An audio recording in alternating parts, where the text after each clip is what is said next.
Welcome to the Tannat Show. I'm your host, Howard O'Brien. How's everybody doing tonight? Hope everybody's good. Yes, I'm wearing a taco hat. Can you see it? Why? I don't know. I just felt like doing it today. I don't know. I grabbed it out of my bag of all the costumes and I said, I know it's not Taco Tuesday, but what the heck, right? Anyways, welcome to the Tannat Show every Thursday at 8 o'clock for 10 beautiful minutes. Most of the time live, maybe taped, but tonight it is live. So I hope everybody's doing good on this night. Kind of a nice night here. We dodged some storms our way, so it never really rained here or at the winery. But this year is not a banner year. It is actually one of the more challenging years. So we'll get fruit, but we will not what? Exactly. So we really we'll get fruit, but we're not going to get a lot of it. It's been a dogfight from one end to the other. Really, if you were somewhere higher, maybe it'd be better for you, but it's not an optimum year across the state of Virginia. My apple orchard's next to me. You know, they have no apples, no peaches, little fruit. I mean, it's sad. But they are going to open up next door Striblings. And, you know, we usually go over there with our apple wines. And they do little festivals and their bakeries open. But you will not see people walking through the orchard for the first time. In my 25 years, there is no apples. That's how bad it was. But they'll be open from Memorial Day, right? Memorial Day? Labor Day. I was getting confused. Labor Day till Columbus Day. So please go over there if you're in the area, support them, buy anything. They're going to have apples that you can pick from the big bins. They're getting from somewhere else, the pumpkins and, you know, their bakery, they cook there. So, and there'll be other little things, including us there to help support them. So that starts Memorial Day or Labor Day weekend. Sorry, Labor Day. Sad to see that. And we are too. We're not a great year.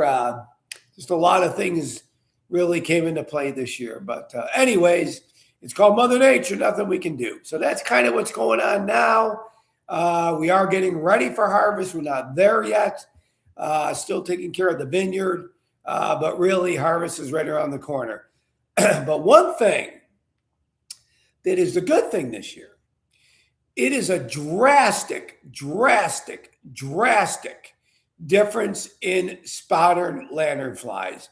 I'm talking extremely minimal compared to the 2 years ago was the worst I've seen. Last year was quite a bit too, a little bit less than the year before. But man, I tell you, I'm seeing very, very little, few here and there like the stink bug. And that is a good thing. And I'm still trying to kill them. We are still doing a lot of preventative things still. That's probably helping everywhere. Stepping on them, taking the nest down. Natural predators. That is a real good thing about the spotted lanternfly. And everybody is noticing it. My team is too. So that's a good thing. Natural predators, cold weather, who knows? But hopefully all of that is taking them in a totally different direction. So that's the good thing of this year, if there is one right now in the vineyard. So for tonight, the seller's best seller, I got a crazy one today, actually. It happened today. Always something. You know, when you come up the road over the railroad track, you come to the first set of barrels, open land there, mine, and then right across the barrels, between the gate and the barrels, when you drive up the road, there's that open area there a little bit. So I came up, and you know how many times I've done that in my life in 25 years? So you're almost numb to everything, really. So I come driving up, and I wasn't numb to this one. Somebody on my property, before the fence, towards the barrels, the open area, had pitched a tent.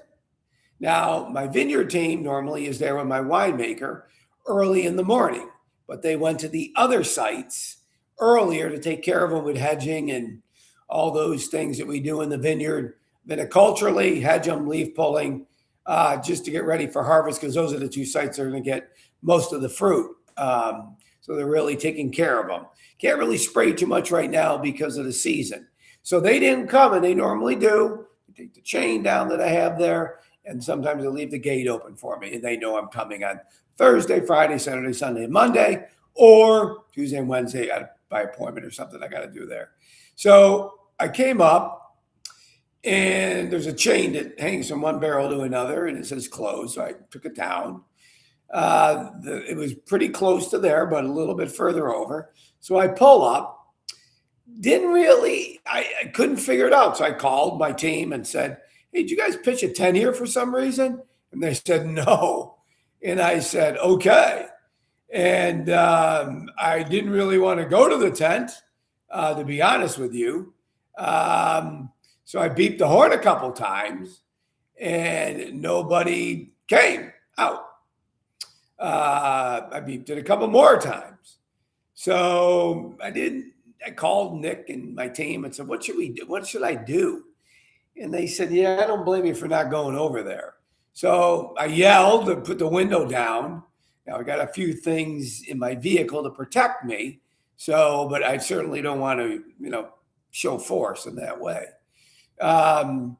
So I couldn't tell if there was somebody in there or not. It wasn't a real big tent, probably for two people. So I decided to call the sheriff. And, I can't have a tent there when I'm open, or ever, actually. So I called him, and he told me to go away from the spot on the phone. I called the office, non-emergency, and they said, well, they know me. They said, why don't you just go up to the tasting room or, further away from them and keep an eye on it. So what I did was I drove to the gate and not the barrels, the gate. And then I turned around and kind of watched in the overflow parking. That would give me time to react or do whatever. So two of them came, and they actually came. And I thought they were going to do their canine thing, but they didn't. So two of them came, and one came up to me first, and he said, Howard, what's going on? I said, I don't know if there's anybody in there or not. I beeped the horn a couple times, and I don't know. And he goes, well, you certainly can't have that, and it's trespassing. So he drove back down, and they were both parked different ways. One pulled on the side of it in the road that's not really a road. Then the other one stayed on the road. So they were kind of pinned in if they could run to the woods, but they would get caught. So they went to there, and they yelled too, and nothing happened. And they went and they opened the door, and there were two people in there, actually. And they looked like they came from the mountains. And I really couldn't tell from my distance if it was a female and male, or two males or two females, or a combination. They stepped out of the tent. These guys were prepared. I'm going to leave it at that, because you don't know what. After I told them several times, I beat the horn and I yelled, they said, we want you to pull even further away than you were. And they were prepared to take action. I'll leave it at that. One of them. And they did come out. They did have their hands up because they requested it, and because they denied the first couple responses. And then they told me, they said they were going to go in, and that they were protecting themselves. So they came out with their hands up in the air, and then they dropped it after they realized that. And I could see this now. And they were talking to him for a while, whatever, and they stood there. It was about a half an hour. I'm glad I went in early. And I saw them packing the tent down, packing things up, and this and that. And they kept them there. And they came up and they said, Howard, what do you want to do? I said, well, they didn't really do anything. I said, are they loitering? He goes, no, there's no anything around. They said they were coming from the Appalachian Trail, and they were walking down the railroad track, actually. And they said they were looking for a place to stay safely, and they kind of went up the road and thought it was a good idea. They saw the private property signs and all that, and everything was closed, so they didn't try to enter anything. and they slept it off through the night.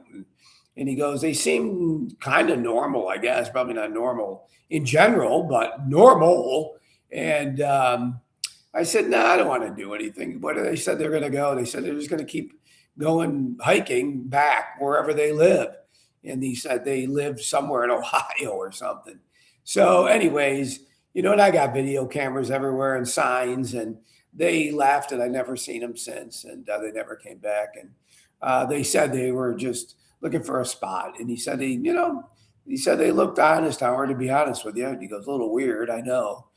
And so I said, no, I don't want to press any charges or anything. So he let him go, and they stayed there for a while till they left and went down the road. And I guess they were walking down 55, and he saw them a couple of times. He went back and forth, and they were way down there. And he says, yeah, how are they really taking off?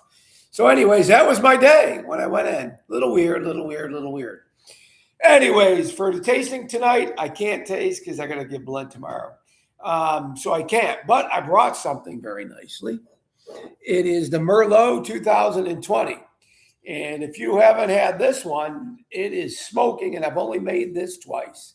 Really nice. As you can see, the cork's still in it. I didn't take it out. It was the core of it. So anyways, really good dark fruit. I've only made it twice. Don't know if I'll be making it again. Doesn't look like it, at least for 23 or 24, maybe 23 or 24, but I doubt it. So this could be one of the last ones for a while. So if you're thinking about any, this would be the time. Really nice. 2 years in a French oak barrel, and a lot of dark fruit. Not your normal Merlot if you've had that before. Not your normal Merlot.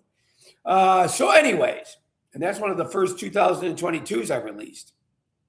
So for tonight's contest, as I was downstairs moving a few things around, I found something that I knew I had, but I couldn't remember.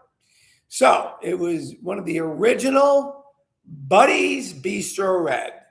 Buddy's Bistro Red, the 2005. I have like 4 of them. 2005 was the first year of Buddy's Bistro Red. And the current Buddy's Bistro Red is the 2021 that I'm selling now. And that's what you would get for the gift for the competition tonight if you get it exactly. And you get one guess. So in 2005, what did I sell the Buddy's Bistro Red for a bottle? What did I sell it for? For price per bottle. I had to look it up too. Nope.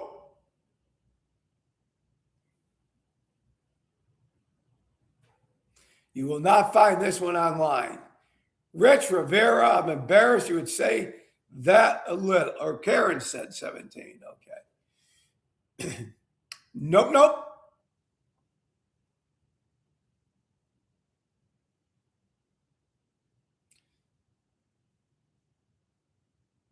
Nope.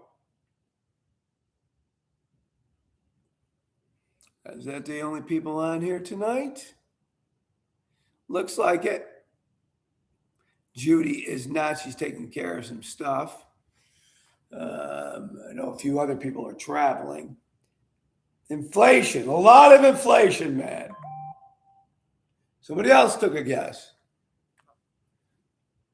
I don't even know who this is, actually. I'll have to ask who it is. They're close. Let me see. Greg, okay.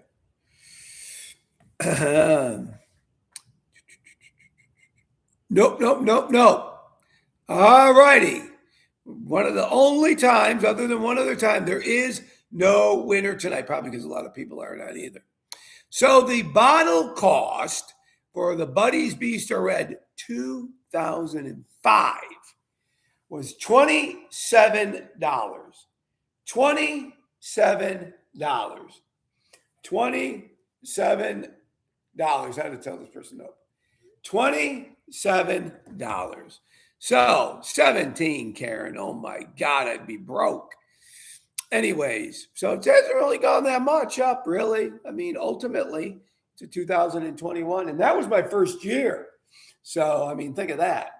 So, other than that, I think that's about it for tonight. If I can get my stuff back.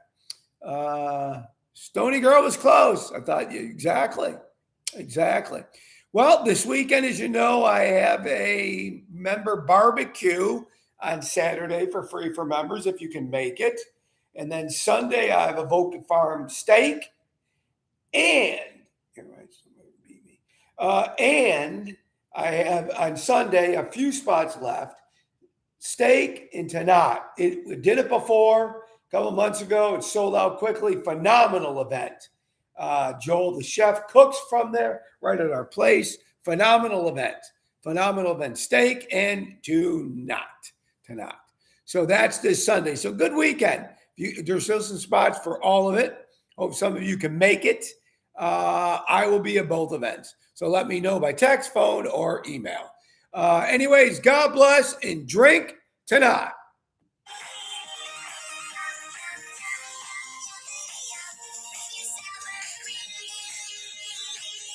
Raining tacos.